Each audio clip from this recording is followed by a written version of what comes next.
right, let's bring in the New York Post immigration reporter, Jennie Taer. Jennie, thanks for joining me here.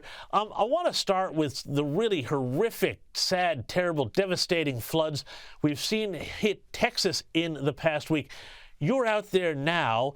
Just give us a bit of a sense of what you've seen, what the mood is on the ground, how the response has been.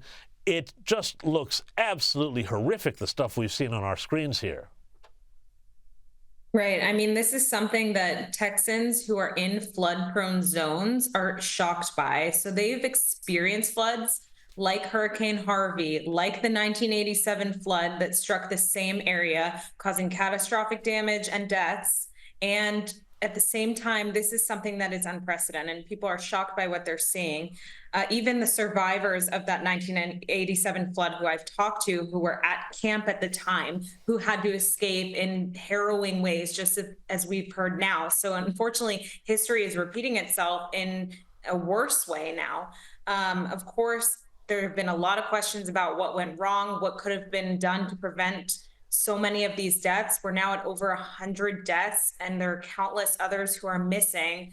I've talked to first responders down here who are emotionally distraught by what they're seeing on the ground. They're having to go out with cadaver dogs. They're having to, some of them rely on their own sense of smell to find corpses in the heat, in the Texas heat, that are buried under piles of debris that go on for miles. This is a really out of control situation. Thankfully, there's been tons of volunteers that have stepped in, because the state of Texas is like a family.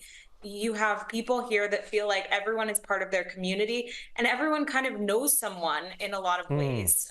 In Houston, Texas, where I am, there are many people that have familiar names that I've seen.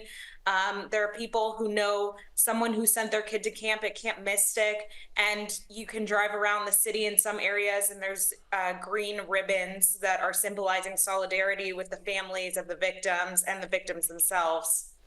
Gosh, it's just so horrifying when you think that dozens of those dead are kids. It's just almost, it's too much to comprehend. But I want to ask about, too, this piece you've had in the New York Post, and it's another one of your great exclusives. But there's a fire chief, Joel Baker, who's been accused of denying requests to send rescuers to Caryville, Texas, days before the flooding, all because of a dispute with the state government.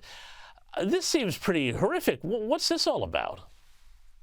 Right. So the fire department's union has come out against the chief, saying that he had denied their requests to send personnel, to send firefighters who had water rescue experience to the Kerr County floods, actually ahead of the floods, before they happened, because they had some warnings ahead of time.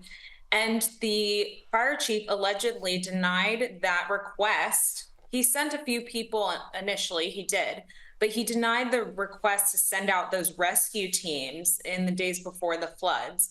Now this calls into question, could lives have been saved? Could this have prevented such a devastating loss of life at the camps and in the communities? And so that's something the union is really hammering the fire chief for. They've actually initiated a vote of no confidence in him, and we'll be voting on that soon. But there's been a lot of speculation about why the fire chief did this, and it's over budget constraints, allegedly. He says that he would have done it. It's not that, he's kind of denying the claims about it being about budget constraints. He did send an email saying that they wouldn't be sending any deployments until October, but he said this would have counted as an exception. So there's been kind of this back and forth going on about what really happened, but the fire chief is really denying a lot of it and saying that this would have counted as an exception to his rule. I wanted to talk a bit about the immigration issue, of course, as well, because all of these sorts of protests that we keep seeing against the ICE officers, the Immigration and Customs Enforcement, they're getting pretty spicy now, Jennie, and there have been 10 people who've now been charged with attempted murder after allegedly ambushing ICE agents on the 4th of July, who drew the agents out of a detention center and then proceeded to allegedly shoot at them. Take a look at what the president said about what should happen to people who do this sort of thing. And what do you think the penalty should be for these people who are, if they are found guilty, for people who shoot at ICE officers? Very, very stiff. Very stiff. A long time in jail, a long time. And one got hit yesterday in the neck. and he fortunately is going to be okay. But he got hit yesterday in the neck. No good. You know, Jenny, this seems to be really going beyond the realms of peaceful protest. I saw earlier today in Los Angeles there were protests where they were trying to block an ICE raid. Tell us about this real tension now that's happening between these activists and ICE. And I really worry that this is going to lead to a real tragedy here soon. Right. Unfortunately, we've seen this violence and these threats against ICE ramp up as they're carrying out their mass deportation operations. So in Los Angeles, of course, this has been ground zero for these groups to organize and to actually try to obstruct ICE from doing their job. And we've even seen the mayor of LA get involved when she tried to stop Border Patrol from going into a park that is teeming with MS-13 gangbangers. So this is really becoming a huge issue that's really stopping ICE from being able to make arrests and do their job and get these threats out of the community.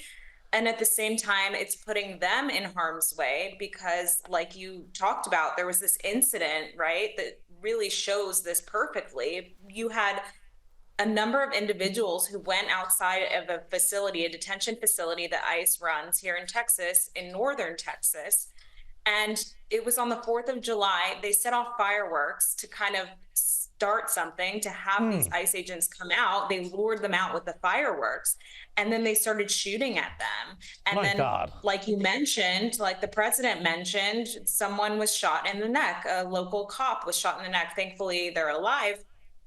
But this could have ended even more horribly, could have ended with fatalities. So this is really like the normal day-to-day now for ICE agents. Jennie Taer, thank you so much for your great work. Stay safe out there in Texas, and we'll speak again soon.